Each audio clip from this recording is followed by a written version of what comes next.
Bom, pessoal, bom dia. Bom dia para todo mundo. Hoje, então, a gente vai discutir alguns casos de radiologia torácica. Deixa eu ver o que está acontecendo aqui, que não está passando assim.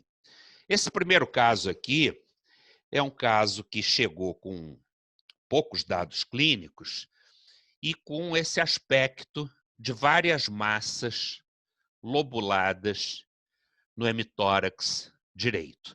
Parece ter uma elevação da base do pulmão, né? E algumas massas com limites parcialmente definidos, né? Então, é um caso que o diagnóstico diferencial, sempre essas lesões, a gente precisa fazer o diagnóstico diferencial entre lesão sólida ou se isso é líquido, já que derrame pleural, quando ele insiste, a gente tem as posições, as localizações que o derrame assume quando o líquido está livre na cavidade. Mas quando existem septações ou aderências pleurais, coisas desse tipo, ele pode assumir aspectos muito estranhos. Isso, na verdade, era derrame pleural com multiloculações. Vejam, você tem lojas aqui na frente, retroesternais, você tem esse aspecto aqui que eu já mostrei em conversas anteriores, né, do derrame fazendo esse aspecto fusiforme, fazendo esses bicos nas extremidades. Então, isso aqui, na verdade, é líquido encistado, são derrames pleurais multiloculados. Eu não tenho elemento nenhum na radiografia de tórax para fazer essa diferenciação em termos de densidade. A densidade de um derrame pleural para a densidade de uma massa sólida é absolutamente a mesma na radiografia de tórax. Mas na tomografia, a gente então vê as diferenças. Aqui um outro aspecto de derrame encistado junto à parede. Tá vendo? Essa coleção aqui junto à parede continua, tem outra loja aqui, mas isso é derrame encistado. E vejam, quando é feita a tomografia, fica muito nítida a densidade de líquido, né? Então, é outra densidade. Essas densidades precisam ser medidas, né? Muitas vezes, a olho, a gente não consegue ter critérios para dizer que tipo de densidade é. Então, é fundamental que o radiologista meça a densidade e dê essa informação para o pneumologista ou para o cirurgião, né? Então, isso é derrame encistado. Aqui um outro caso, vejam, a massa muito bem definida, quer dizer, um aspecto até meio assustador, né, na radiografia de tórax em PA, né? No perfil, a gente já tem um aspecto meio estranho, né, como se ela tivesse relação com a cisura. Mas é fundamental a tomografia, né? E na tomografia, vejam, fica nítida aqui essa relação com a cisura, aquele bico junto à cisura, mas a medida de densidade era de lesão sólida, era uma densidade de lesão sólida. Isso era um tumor fibroso pleural. Às vezes é muito difícil, por imagem, a distinção entre um derrame pleural encistado e um tumor fibroso, um tumor de pleura, né, na radiografia de tórax. Mas a tomografia faz facilmente essa diferenciação pela medida de densidade. Aqui outro caso nessa mesma linha, tá vendo? Massas na base desse hemitórax, pelo menos duas lesões muito bem definidas, né? Isso era uma terceira densidade. Vejam, aqui tinha menos 112 unidades, né, caracterizando gordura. E isso era um lipoma pleural, tá? Aqui, até visualmente, a gente tem pista boa quando a gente compara com a gordura da parede, né? Então, a gente vê que a mesma densidade dessa gordura da parede a gente tem na lesão pulmonar. Diferente aqui de músculo, tá vendo? Que é bem mais denso. Então, a gente vê já tem a grande pista da coisa, mas não custa nada medir a densidade, é um procedimento extremamente simples, leva 10 segundos para se colocar o cursor ali e medir a densidade, e é um hábito que o radiologista deve ter, informar a densidade dessas lesões, né? E aqui um caso muito interessante que o nosso amigo de Vinhedo mandou, o Antônio Portugal, que foi uma mulher de 37 anos que tinha dor torácica direita há 5 meses. Tinha uma dispneia, tosse seca, era não tabagista, e a radiografia de tórax mostrou esse aspecto de uma massa junto à parede, tinha também uma obliteração do seio costofrênico lateral, né? E a gente vê essa opacidade nessa região projetada sobre o coração. E dá a impressão, já nessa incidência em perfil, se vocês prestarem atenção aqui nesse detalhe, que ela já faz aqueles bicos de um lado e de outro, sugerindo uma localização pleural. Então, a gente discutiu ali antes as causas principais, né? Será que isso é um derrame pleural encistado? Pode até ser. Tem, inclusive, obliteração do seio costofrênico, que seria um dado a mais, né? Será que é um tumor pleural? É uma lesão desse tipo? E aí, feita a tomografia, mostrou algumas coisas. Primeiro, que ela tinha densidade de partes moles, né? Mas tinha uma característica interessante que era muito irregular. A gente viu naquelas outras que o limite, normalmente, dessas coleções, ele é muito liso. E essa coleção era muito, muito, muito irregular. E aí esse paciente foi a uma punção, né? Uma punção biópsia. Então, aqui o procedimento, a agulha na massa, e, na verdade, o que veio foi fios de algodão, né? Esse material da lesão eram fios de algodão.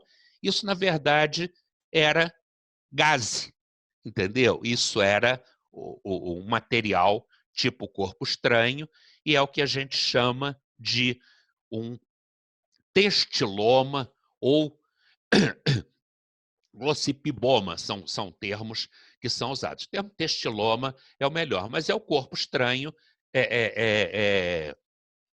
pós-cirúrgico que ficou naquela localização. Eu vou adiante, em outra aula, mostrar uma coleção que a gente tem desse tipo de corpo estranho intratorácico, e a gente vai ver várias características diferentes, inclusive algumas características que, quando o material é compressa, fazem o diagnóstico, a gente já suspeita do diagnóstico só pelo aspecto tomográfico, né?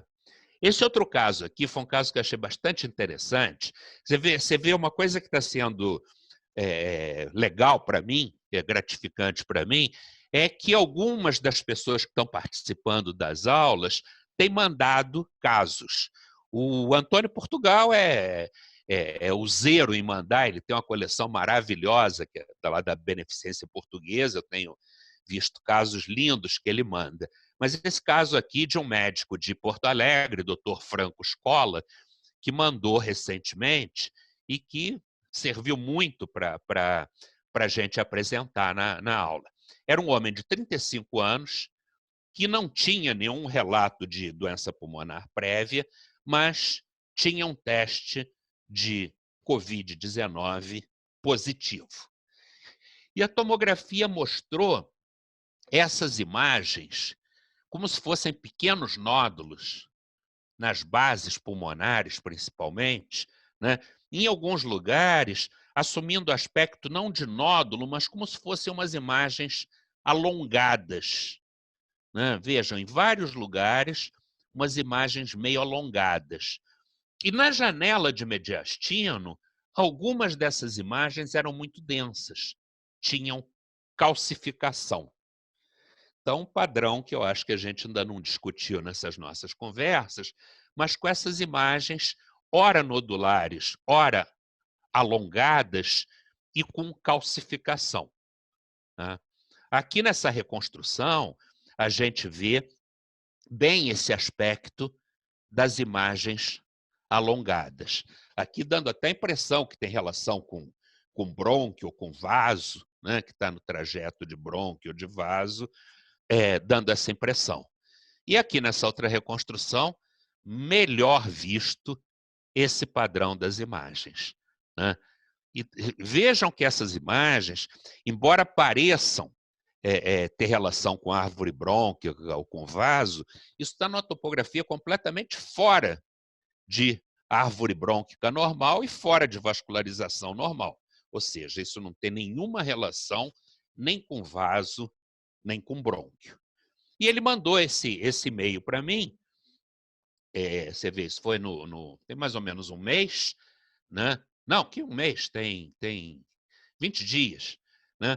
Ele mandou se identificando, dizendo que tem acompanhado as aulas e que ele recebeu esse caso singular, que ele pesquisou e encontrou alguns artigos nossos e tomou a liberdade, então, de mandar o e-mail. Relatou, mandou as imagens e colocou a impressão dele, que seriam calcificações bilaterais com padrão ramificado, dendriforme, sugerindo ossificação pulmonar disseminada, né? E estava perfeito o diagnóstico dele, perfeita a impressão dele, né? Isso é o que a gente chama de ossificação pulmonar dendriforme, né? Então, são essas imagens alongadas, que eu vou mostrar alguns casos, né? O que acontece é isso aqui. O que a gente encontra na patologia são espículas ramificadas de osso maduro. Em geral, isso não tem significado clínico nenhum, ele pode confundir com outras condições. Antigamente era muito visto, era mais visto como achado de necrópsia, mas hoje, com o número de tomografias que a gente tem feito, né, o radiologista e o pneumologista devem estar atento para essa condição. Existem alguns relatos na literatura associando a doenças fibrosantes, mas isso não está comprovado, e morfologicamente, anatomicamente, não tem nenhuma relação com estrutura brônquica, vascular ou linfática. É um processo que acontece no parênquima pulmonar, sem relação com nenhuma dessas estruturas. Esse aqui é um caso, já no raio-x de tórax, que a gente vê essa infiltração predominando nas bases, mas já chama a atenção que essas imagens são um pouco densas, né? Isso, às vezes, é difícil de caracterizar na radiografia de tórax, mas na tomografia fica muito mais fácil, especialmente com as reconstruções. Então, vejam aqui, várias nodulações, alguns aspectos alongados, e isso é super importante para a diferenciação. Veja essa imagem aqui alongada de permeio às nodulações, e quando reconstrói, aquelas ramificações. Não, isso aí é diagnóstico, isso não depende de biópsia, não depende de nada. Isso é um daqueles aspectos que eu ousaria usar o termo patognomônico. Não conheço diagnóstico diferencial para isso. E na patologia o que a gente encontra é isso. Na verdade, isso aqui é osso. Se mostrar isso para o patologista, é osso. É osso bem formado, que tem cortical, que tem esponjosa, inclusive com gordura, tá vendo? Com células gordurosas, medula óssea, né? Então, é um osso completamente bem formado, mas que tende a fazer ramificações. Então, ele vai ramificando, ele vai fazendo isso aqui, ó. Ele vai emitindo essas ramificações laterais, vai proliferando e, com isso, vai bifurcando. Então, esse aspecto aqui é um aspecto típico. Isso aqui é patognomônico, não tem nada em patologia que faça esse tipo de aspecto. Então, tanto na radiografia, na tomografia, como na patologia, é um diagnóstico simples de ser feito. Esse aqui é um outro caso, para vocês verem, é um caso da doutora Glaucia Zanetti, de Petrópolis. Era uma mulher de 23 anos, que há 6 meses ela teve diagnóstico de lúpus.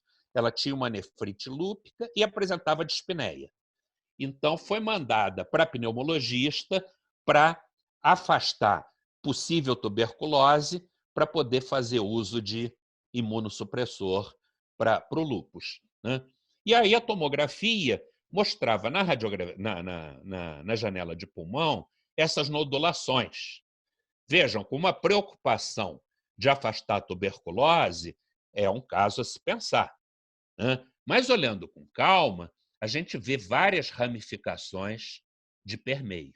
E, principalmente, quando a gente vai para a janela de mediastino, a gente vê que essas ramificações têm calcificações. Então, fica muito fácil eu afirmar isso não tem nada a ver com tuberculose, isso é um caso de ossificação pulmonar dendriforme. E quando você faz as reconstruções, né, com esses cortes mais espessos, você vê muito bem aquele aspecto, configura muito melhor aquelas ramificações. Esse talvez tenha sido o caso mais bonito que eu já vi, mais extenso, né, onde a gente vê isso bastante nitidez, né? Às vezes é mais localizado, como nesse caso aqui, né, pegando praticamente essa base, um pouquinho na outra base, mas o diagnóstico é sempre igual. Esse aqui é um caso curioso, que foi a primeira vez que eu vi isso. E é uma coisa que você vê a primeira vez, aprende e depois fica fácil, né? Isso já tem quase 20 anos. É um caso lá de São José do Rio Preto, do Dr. Arthur, e que o paciente tinha uma radiografia de tórax com aspecto estranho. Esse paciente morreu por outros motivos, tá? Não teve nada a ver com isso. E a gente conseguiu, quer dizer, pegar o pulmão e radiografar no mamógrafo. Então, ficou muito bom para ver aquele padrão. Isso aqui era uma mamografia antiga, né, desse tempo, mostrando o padrão das ramificações. E na patologia, essa lâmina que eu já mostrei antes era desse caso, esse aspecto ramificado. Ou seja, uma coisa que a gente vê uma vez, não esquece mais, né? E aqui mostrar para vocês algumas situações, como é que isso pode ser difícil numa primeira vez, né? Depois que a gente aprende, fica fácil. Mas no início, esse caso aqui, por exemplo, foi mandado por uma médica, uma radiologista de tórax muito competente, que agora está em Portugal, doutora Maria Luísa Bernardes, e ela mandou o caso querendo a minha opinião, né, onde ela descreveu que tinha os pequenos nódulos, coisa, e sugeriu que fosse calcificação metastática, que é uma outra condição que a gente vai discutir. E esse paciente tinha um tumor gástrico e eles ficaram muito preocupados, não ela, mas o pessoal que estava assistindo, se essa lesão tinha relação com o tumor gástrico, se podia ser uma lesão maligna, papapá. E aí eu respondi para ela que a calcificação metastática tem algumas características um pouco diferentes. Uma doença que faz um padrão de calcificação semelhante é a ossificação dendriforme. Eu acho que é o caso, não tem nenhuma característica de doença neoplásica, e eu ainda brinquei, eu adoraria que fosse biopsiado para ter certeza, mas não acho que tem indicação, eu acho que o diagnóstico é esse. Estava um pouco atípico, e eu entendo a dificuldade, porque, primeiro, era uma lesão que praticamente ocorria só nos campos superiores. Está vendo? As bases são relativamente popadas. E uma lesão muito localizada, né? Muito localizada, aqui algumas áreas até parecendo árvore em brotamento, não é, mas parecendo. Então, realmente não era o caso mais típico, né? E para a gente ficar satisfeito ter a certeza, né?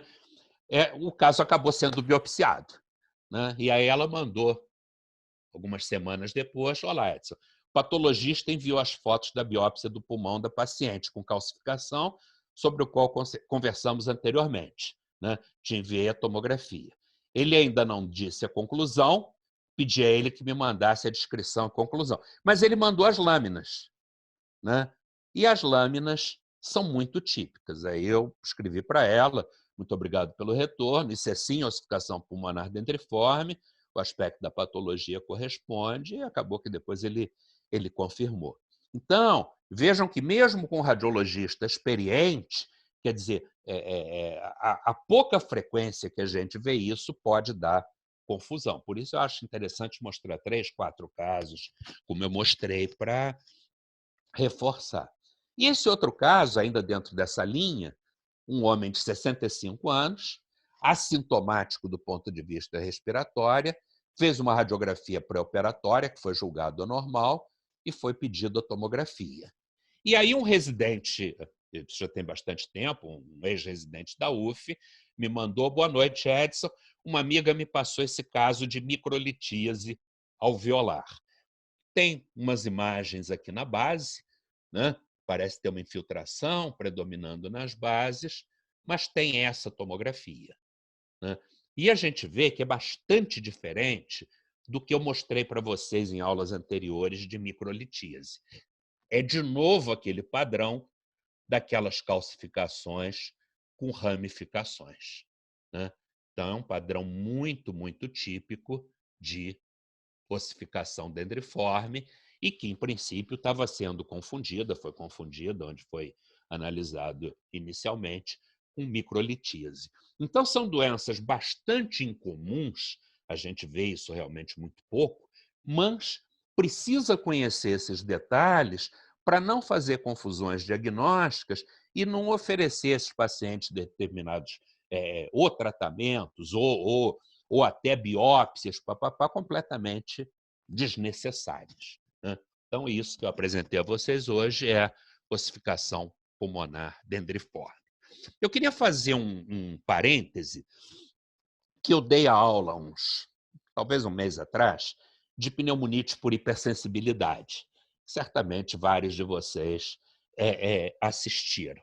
E agora, muito recentemente, eu recebi essa semana, saiu esse artigo, que é um artigo de consenso de diagnóstico de pneumonite por hipersensibilidade em adultos, é uma orientação da ATS, da JRS, da ALAT, ou seja, de entidades extremamente importantes, né, de pneumologia. Então, um grupo extremamente conceituado de profissionais, tanto radiologistas como pneumologistas, como patologistas, e saiu esse consenso. E duas coisas eu achei de importância, porque mudaram um pouco conceitos que a gente vinha usando. Então, um deles é esse aqui. A gente discutiu na aula que a classificação mais tradicional de pneumonite por hipersensibilidade era essa em forma aguda, subaguda e crônica, tá? Esse consenso, ele sugere, isso já vinha sendo dito aqui e acolá, mas não estava tão caracterizado, ele sugere abandonar essa classificação anterior e usar essa classificação de não fibrótica, PH, pneumonite por hipersensibilidade não fibrótica, e pneumonite por hipersensibilidade fibrótica. Eles chamam a atenção e dão vários argumentos extremamente convincentes que isso tem um significado maior, tanto clínico como de prognóstico, como de tratamento, e que essa classificação antiga era muito confusa, os limites eram pouco definidos e que deve ser abandonado. Então, isso aí mudando um pouco o que eu falei na aula. E outra coisa que eu achei o máximo, fiquei super satisfeito, porque era uma coisa que sempre me incomodou muito, era esse chamado sinal do head cheese, tá? Que era, eu expliquei para vocês, que era um aspecto, uma característica de imagem que você tinha opacidades em vidro fosco associadas a parênquima normal e a áreas de baixa atenuação. Ou seja, você tinha 3 densidades diferentes no parênquima, né? E isso acontecia porque era uma doença mista, tanto com infiltração de parênquima, como com obstrução. Então, dava isso. Não é patognomônico de pH, pode ser visto em em outras doenças, especialmente sarcoidose, né? Mas é muito, muito, muito sugestivo. Eu diria que é muito mais frequente. E recebi esse nome porque era comparável em algumas regiões.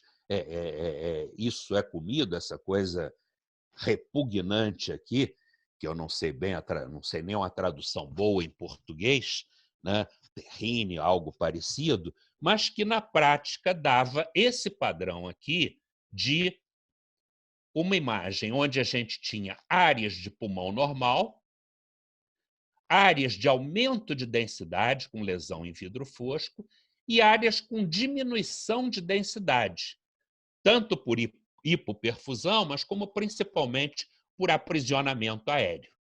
Então, é isso aqui. Está vendo? A gente tem 3 densidades: parênquima normal, a densidade reduzida do aprisionamento e a densidade aumentada do vidro fosco. Agora, esse sinal do red cheese é aquele negócio, pô.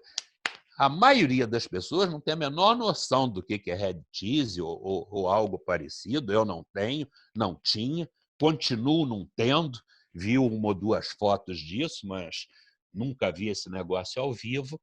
E aí, esse consenso sugeriu abandonar esse termo, tá? E chamar de padrão de sinal da tripla densidade ou sinal das 3 densidades. É uma coisa muito mais lógica, muito mais simples de ser entendido e que corresponde exatamente ao que a gente vê na tomografia.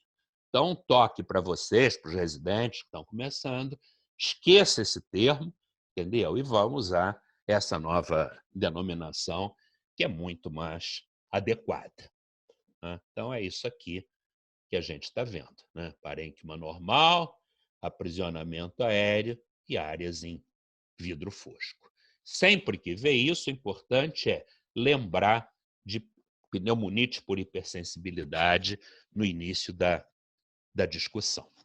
Esse caso aqui foi um caso também muito legal, mandado pelo Ciro, que conversa com a gente em todas as aulas, é um amigão que eu tenho no Rio, e é um homem de 58 anos que tinha tosse, febre, dispneia e tinha suspeita de Covid. E fez essa tomografia. Vejam, na tomografia, a gente tem, nesses campos superiores, nódulos, né? Aspecto de árvore em brotamento, muito bem visto aqui, ó, né? E um nódulo aqui, aparentemente escavado, né? Espessamento de paredes brônquicas. Ou seja, um padrão com cara, cheiro e gosto de tuberculose. Né?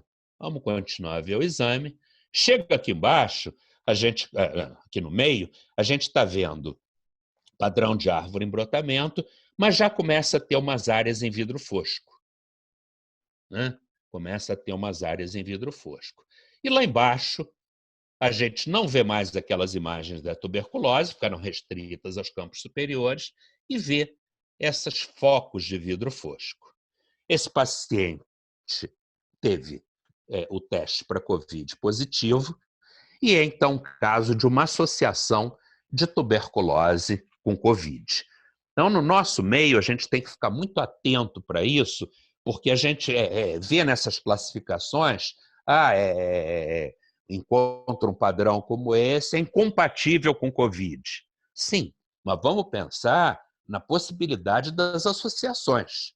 Então, se esse padrão aqui definitivamente não é Covid, né, quando eu encontro essas áreas em vidro fosco, eu não vejo isso em tuberculose. Tá? Então, um radiologista experiente vendo isso aqui, mesmo sabendo que esse paciente tem tuberculose, tem essas lesões aqui, perfeito, corresponde, mas quando eu chego aqui embaixo, eu tenho que suspeitar que isso pode não ser tuberculose puro, porque a tuberculose não costuma fazer essas áreas em vidro fosco. Então, lembrar que a COVID não diminuiu em nada a incidência das outras doenças pulmonares que a gente tem. Né? Então, essas associações são mais comuns do que se pensa em princípio, né? Então, ter isso em mente. Esse outro caso também foi um caso bastante, quer dizer, que eu achei bastante interessante, foi mandado pela doutora Joyce Sevilha, que é uma ex-residente nossa do Fundão, hoje é mestranda, ela está praticamente acabando o mestrado, eu estou orientando ela, e ela mandou esse caso, uma mulher de 87 anos, começou com febre, lombalgia, e teve o teste dela foi positivo para a Covid.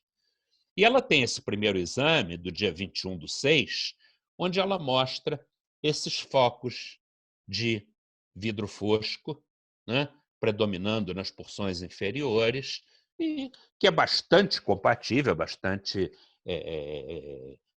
tem, tem toda a relação com o teste dela de Covid. E aí, ela evoluiu bem, tá? Melhorou os parâmetros clínicos, laboratoriais, e fez essa tomografia praticamente 10 dias depois, que era para controle de alta. Veja, ela estava em alta. E a Joyce detectou essa lesão aqui, né, que eu já mostrei para vocês, que é um halo invertido com padrão reticular. A lesão está aqui, uma lesão bem periférica, né? Está nesse seio costofrênico aqui, tá? Com aquela reticulação. Todo mundo aí já deve ter pensado, lembrado, que eu dizia que esse halo invertido reticulado ele é muito sugestivo de infarto, né? E a Joyce, com isso, diagnosticou infarto, pediu, sugeriu ao pessoal que fizesse o dedímero. O dedímero foi de cerca de 5.000, né? E foi feito, então, a angiotomografia, que mostrou essas falhas de enchimentos tensas em ramos da artéria pulmonar, né? Então, baseado com ela mandou essa mensagem para mim, né? Falando que estava assistindo às aulas, papapá, e que teve esse caso de TEP com Covid, e que o conhecimento do halo invertido com reticulação como sinal do infarto mudou o desfecho para a paciente. Ela ia ter alta, a Joyce avisou o pessoal, questionou, deram o dedímetro e fez a angio-TC. Mostrou os trombos, a alta foi suspensa, o paciente evoluiu com insuficiência respiratória, foi tratada, entubada, e agora está evoluindo bem. Ou seja, um paciente que podia ter morrido tendo essa alta se não tivesse essa observação. Então, isso para mim é extremamente gratificante, é ver que em algum momento, alguma dessas informações que a gente passa, que a gente transmite, é usado em benefício de um paciente, né? Então, esse caso aí foi um caso bem clássico do valor dessas informações, dessas conversas que a gente tem, o valor prático eventual. Então, eu fiquei super feliz com esse caso, especialmente com o desfecho dele, né? E aqui o exame mostrando a falha. E agora uma sacudida nos residentes lá do Fundão, na turma do Fundão, que é a minha turma, né? Isso aqui foi uma reconstrução que ela mandou. Esse exame foi feito no Hospital Nossa Senhora de Fátima, de Nova Iguaçu. É um hospital privado, é um hospital que não tem desculpe, eu falei privado, é um hospital assistencial, não tem nenhum envolvimento acadêmico, universitário, e feita essa maravilha de exame, né? Essa reconstrução perfeita, uma reconstrução de livro feita lá. E desculpe eu desabafo, isso é uma coisa que talvez não devesse falar fora do meu grupo, mas dá uma sacudida no pessoal que nossos aparelhos têm toda a condição do mundo de fazer exames tecnicamente dessa qualidade. E o fato é que a gente não tem feito isso, né? Então, eu acho que é uma sacudida. Essa pandemia ela serve para várias coisas, né? A gente reavaliar condutas, reavaliar coisas, e isso é uma delas que eu sugeriria que a gente desse muito mais atenção, porque se um exame dessa qualidade é feito num hospital que é basicamente assistencial, nós temos toda a obrigação do mundo de fazer exames dessa mesma qualidade nos hospitais universitários. Aqui uma outra coisa relacionada à Covid, que é esse aspecto. Esse caso aqui, esse material foi publicado na Radiologia Brasileira, que é a revista do Colégio de Radiologia, e a doutora Isabela Miller e o doutor Nestor Miller, lá do Canadá, né, mandaram sugerindo essa designação de sinal do alvo para essa lesão que foi observada num casal com Covid. E realmente é uma lesão bastante interessante, porque a gente tem vidro fosco em torno, né, uma área de menor transparência e dentro uma outra área mais densa, né, como se fosse realmente um alvo, né? E eles sugerindo que isso seria um sinal a mais para a gente pensar em Covid. Depois a Isabela me mandou esse caso, tá? Que não tinha nada a ver com os outros, de novo mostrando esse alvo até mais bonito do que o anterior que foi publicado, né? Saiu também esse trabalho nessa outra revista, né, de uma criança com pneumonia com Covid e esse sinal, coisa que eles erroneamente chamaram de sinal do halo invertido. Isso não é o sinal do halo invertido, tá? O sinal do halo invertido é o interior não tem essa densidade maior. Então, isso aqui se enquadra muito bem nessa sugestão de terminologia de sinal do halo, né? E é interessante porque é um aspecto que eu não lembro de ter visto em outras condições. Se alguém aí da turma tiver visto e lembrar, manda para mim por e-mail, porque seria um avanço a mais, né? Mas, de novo, esse aspecto, né? Aqui, nesse mesmo caso, né? De novo, aquele alvo lá em cima. E esse caso aqui, ele foi apresentado no WhatsApp da Sopterge pelo Dr. José Roberto, e é talvez o caso mais bonito que já tenha sido apresentado disso. Vejam, paciente também com Covid confirmado, e olha aqui essas múltiplas imagens, né, com esse aspecto do alvo disseminado.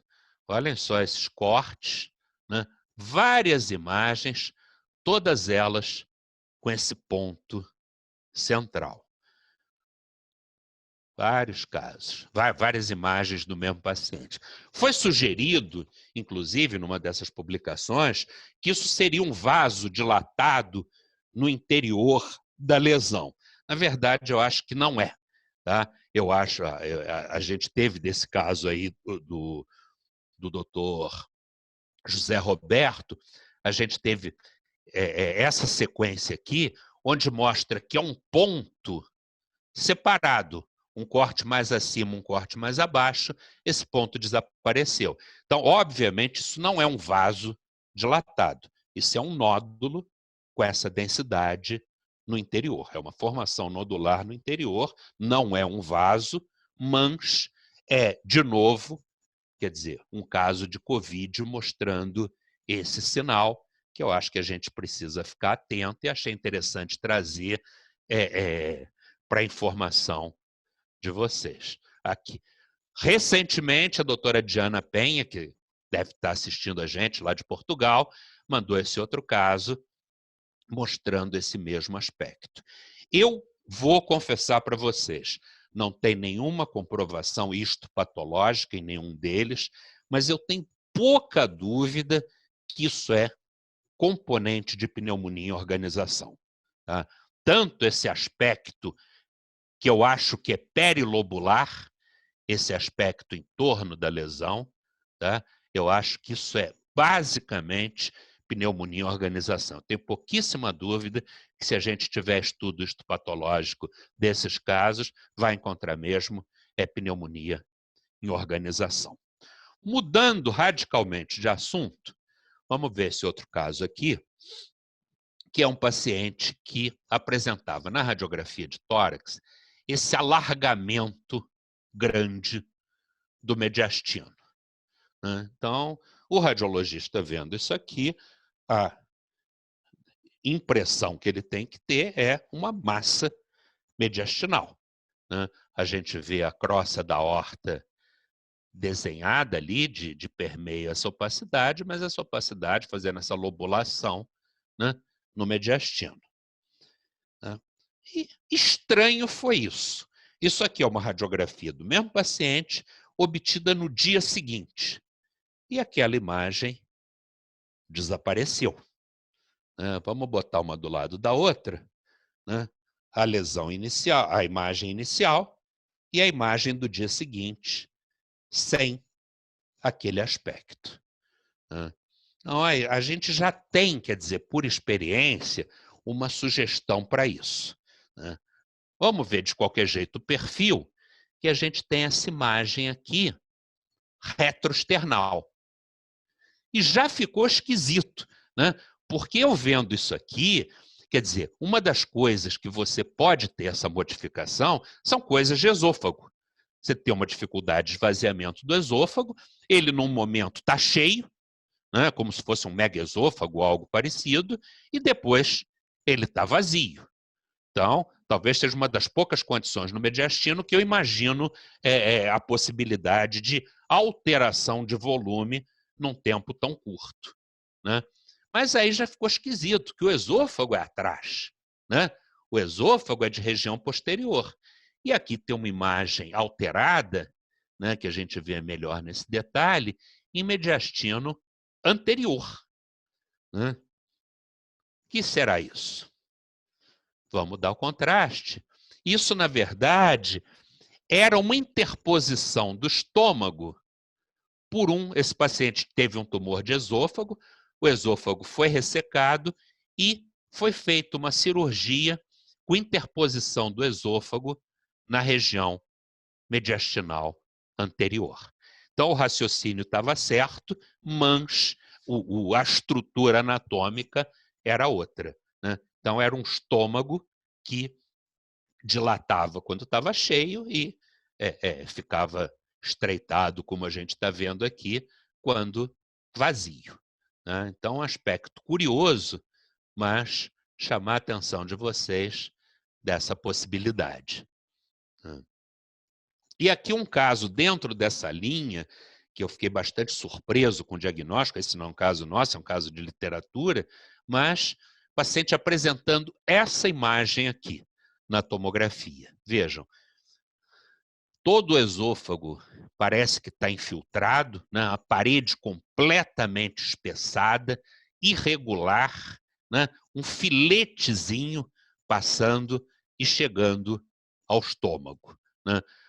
Aqui, usando o meio de contraste, né, a gente vê então a luz, essa luz que já era vista aqui, né, a luz do órgão, aquele estreitamento grande, e aí o contraste chegando ao estômago.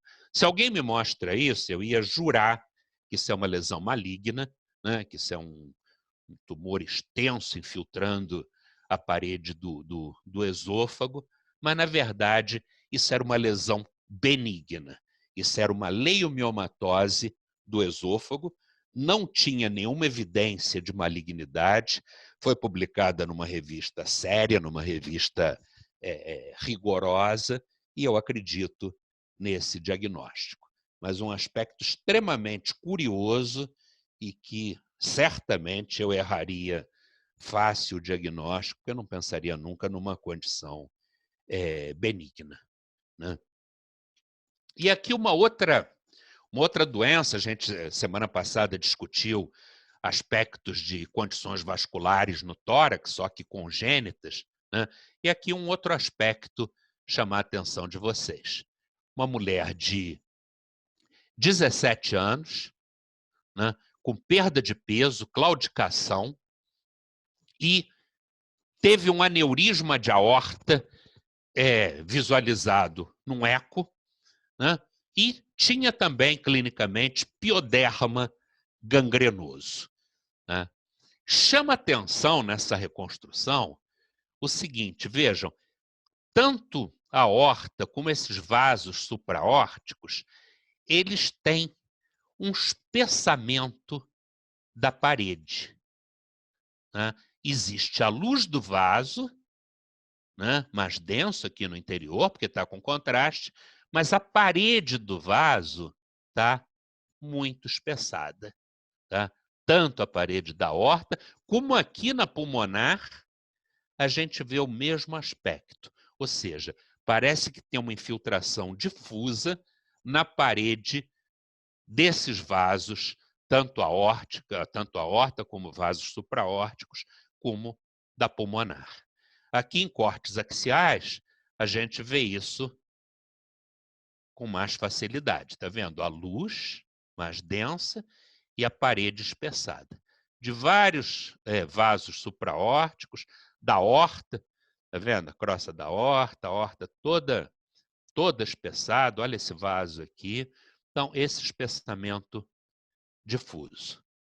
Né? Mesmo aspecto. Olha a luz desse vaso aqui, como é que ficou completamente estreitada, completamente reduzida a luz do vaso. Isso é um caso de arterite de Takayasu. Arterite Takayasu é uma vasculite crônica, de etiologia desconhecida, e é uma doença inflamatória do vaso que produz tanto estenose como aneurisma. E a característica dela é que envolve grandes vasos. Ela pega principalmente, em relação ao tórax, a aorta e seus ramos e artérias pulmonares. E é mais comum em mulheres jovens, não é uma doença de idosos. Isso aqui é uma classificação das vasculites, e as arterites de grande calibre é arterite de células gigantes e arterite de Takayasu. Em outras oportunidades, a gente vai discutir essas outras condições, mas hoje interessa para a gente a arterite de Takayasu. Tá? A clínica desses pacientes varia muito e está relacionada ao vaso acometido. Ele pode ter sintomas gerais, né, de astenia, perda de peso, febre, e sintomas de isquemia dos órgãos lesados, né, podendo chegar a choque, infarto do miocárdio, aumento da pressão arterial, ou seja, uma série de condições. E lesões cutâneas associadas acontecem de 3 a 30% dos casos. E a maioria dessas lesões é do tipo pioderma gangrenoso. Né? Os exames de imagem, que é o que nos interessa em princípio, mostram espessamento das paredes vasculares, impregnação precoce, além de áreas de estenose, oclusão ou aneurisma. E nas fases mais avançadas, isso pode calcificar, as paredes podem calcificar. Existem critérios de diagnóstico, são esses critérios do Colégio Americano de Reumatologia, né, que algumas coisas são importantes, quer dizer, devem ser levadas em conta. Essa nossa paciente, por exemplo, tinha idade menor que 40 anos, tinha claudicação, né, e tinha as alterações angiográficas, tanto na aorta como seus ramos. Então, ela se enquadra nesses critérios. Além de tudo, o paciente pode ter diminuição de pulso, né, diferença de pressão entre membros superiores e sopros, né, sopros de uma maneira geral.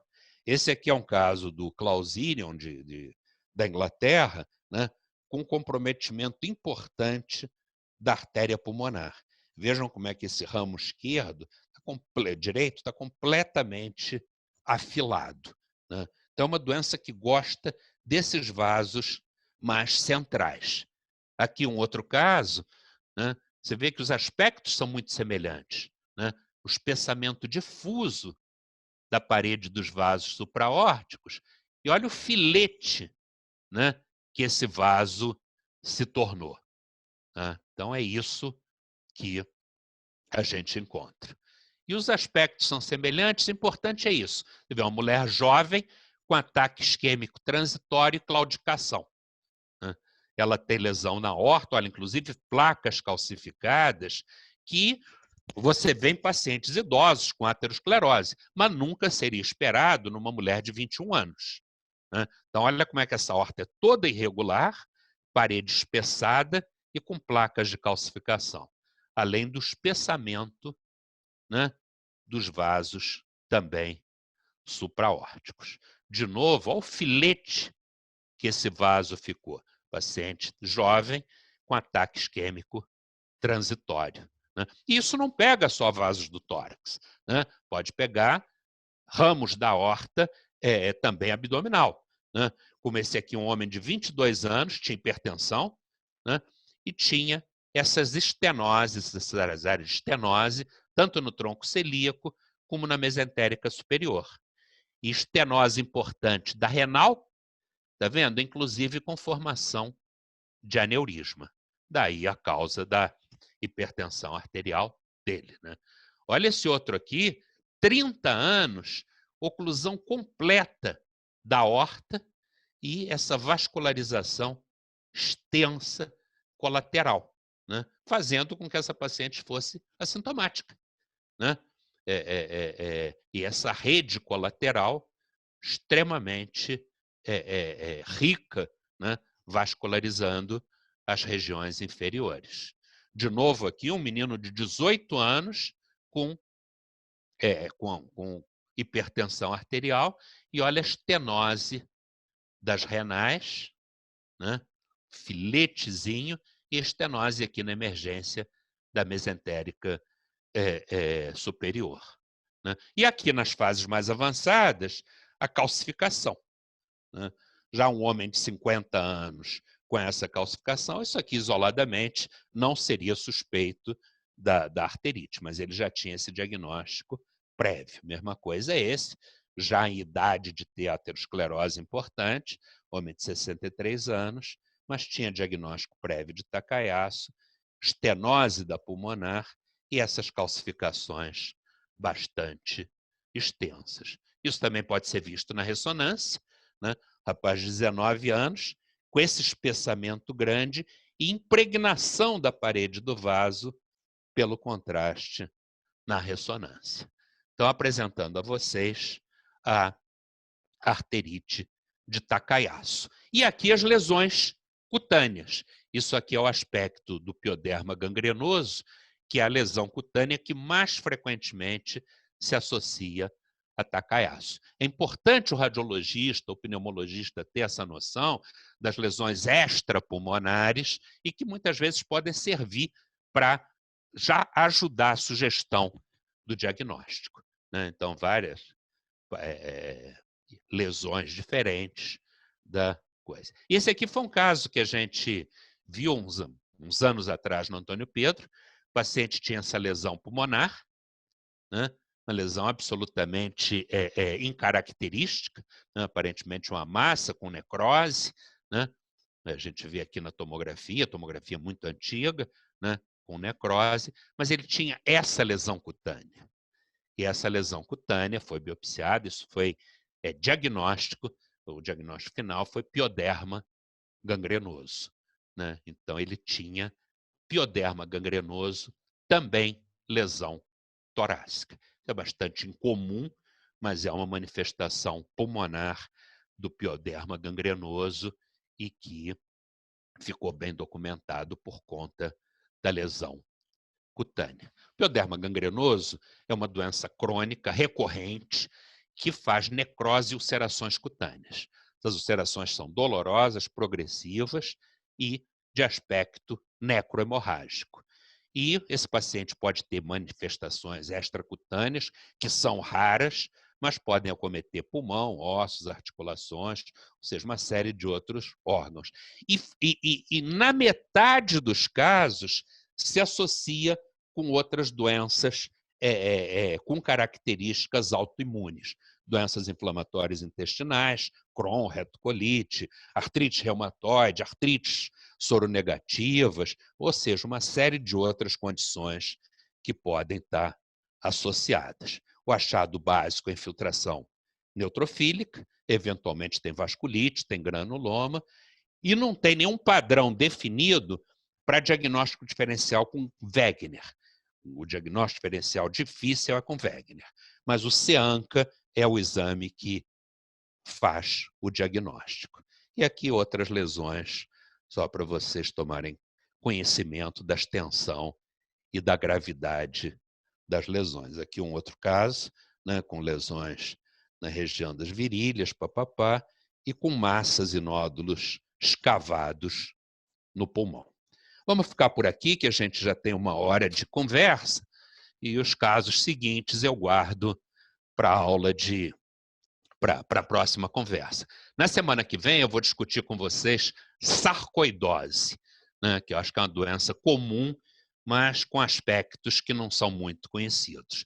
Então, na aula da semana que vem eu vou discutir sarcoidose. Muito obrigado pela atenção de todos. Pessoal, grande abraço para todo mundo e quarta-feira a gente está junto de novo. Obrigado por terem assistido. Tchau.